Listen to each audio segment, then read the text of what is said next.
I'm gonna show you in this video how to log in your cpanel at Hostinger. So to log in your cpanel at Hostinger, here in hosting, you're gonna find your cpanel Hostinger Silver.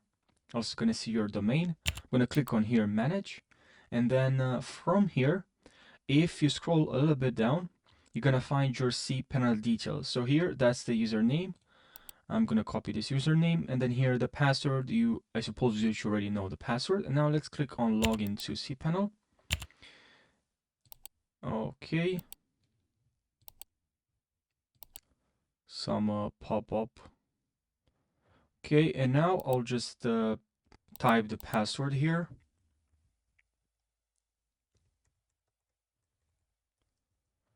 And let's log in. And here we are inside the cpanel. I hope you found this video helpful, and subscribe for more. I'll really appreciate it.